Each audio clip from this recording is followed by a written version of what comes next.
What is going on, everybody? And in this video, we are giving a state of the market and stock picks for August 24th, 2022.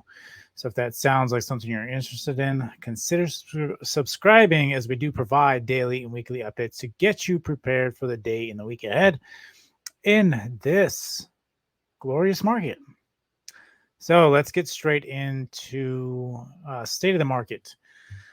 Well, currently this week we got Jackson Hole. That is the biggest thing going on this week. There's just been so much hawkishness coming from the Fed about their next move, about the 75-point basis move, and a lot of people are scratching their heads saying, "Well, things are getting better. Why would the Fed be coming in with higher interest rates?"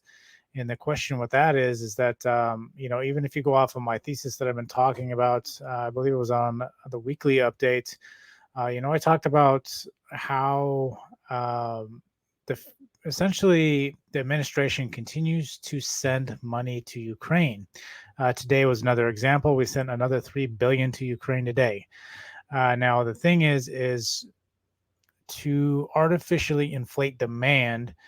You give this money away to a country in need. They in turn use that money to buy commodities or whatever the case is, supplies, whatever the case they need from you with that exact money. So you got circulation of money, and then you have a demand for your goods because of the fact that they are in a time of war. This is why I talked about, I think, why it would have been a good idea. Not that war is a good thing, but that either the U.S. or China would have gotten into a war because they both um, need that demand to help them grow out of the current situation that they're in.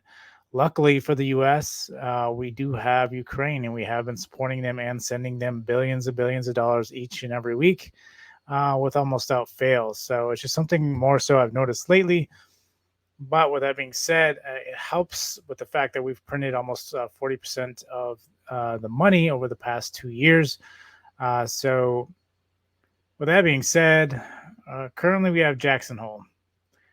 And so this is what's leading to inflation. Yes, it's come down, but it's still extremely high.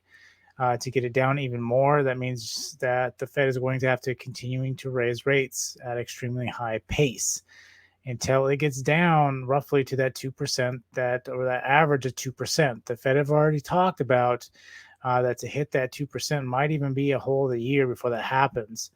So that's just kind of giving you the pace at which this is going to continue to get worse. And with that being said, again, we're starting to see that we're out of earnings mode. We got Jackson Hole, so we're going to hear from Powell on Friday. And things are going to sell. Technical wise, to be honest, there's no point even looking at other charts because they all look the same. We had this push up and retest today only to get rejected. If this remains below 41.32, tomorrow we could see roughly that 40.60. And then if we break the 40.60, then we're coming back down. Remember, I said roughly around that 75-point basis move is probably actually roughly around the 38.50. I'm guessing roughly around this area, maybe even the 38.30 here. It's kind of where that 75-point basis move is. I think we could at least potentially be hitting that. That hopefully doesn't introduce panic. With the fact of a recession. And if we do get another 75-point basis move, is that going to introduce panic in the markets? And if there's any kind of panic, again, I think all these cycles are normal. We do have recessions to help us kind of reset everything. It helps dramatically, but being said, you can't avoid these things from happening. They're going to happen. We're currently in a recession, and we're seeing a lot of those things. But again, the numbers are showing different because of that fact, because of the demand that we're currently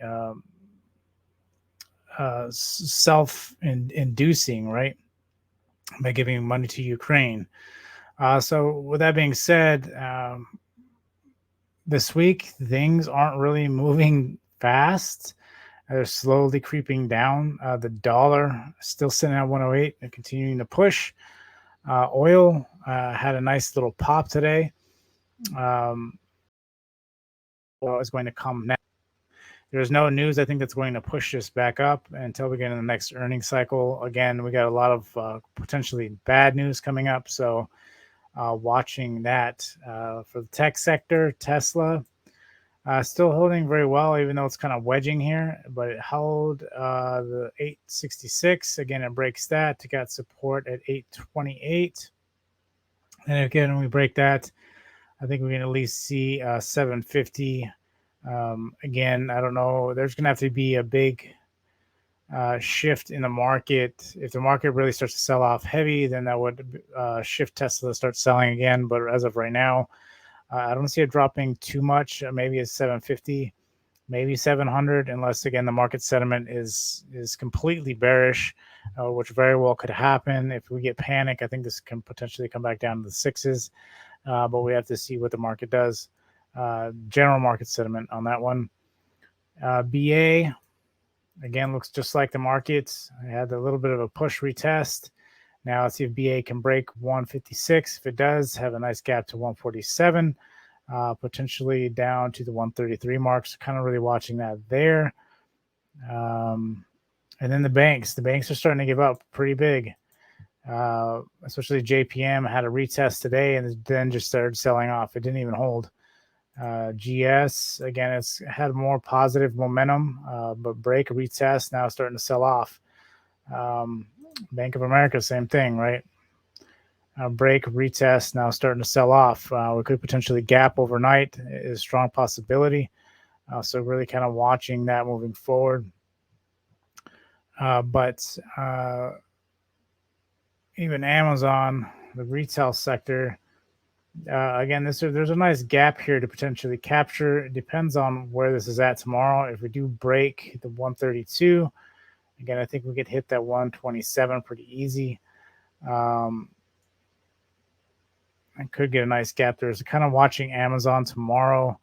Google is another big one that flips quick. Again, break, retest, looking for this to potentially gap down to 105. Again, this one sells off pretty heavy when everything starts to flip. So watching that, it was one of the ones that pumped, although it struggled since the split. So we'll see. You got one more day before Tesla splits as well. So keep that in mind. On Thursday, Tesla stock split. I have to see if there's any kind of pump there that might help the market. But that's really it. Aside from that, this video is short, but I squeezed everything in. Again, we're waiting on general market sentiments. Again, when everything looks the same, it's hard to depict what is what, but it just means we're getting set up for the next bad cycle. So just be mindful of that. We'll see if we really start getting some heavy selling here. I think the market might start heavily selling after what comes after Powell speaks. Again, he'll be speaking in the morning, so you'll have all afternoon Friday for a reaction on that. And if it's bad, could get some heavy selling in Friday. I don't really see it going to the upside, to be honest, but you never know. So that being said, if you made this far, I do appreciate you. Go ahead and drop a thumbs up. Till next time, I'll see you guys later.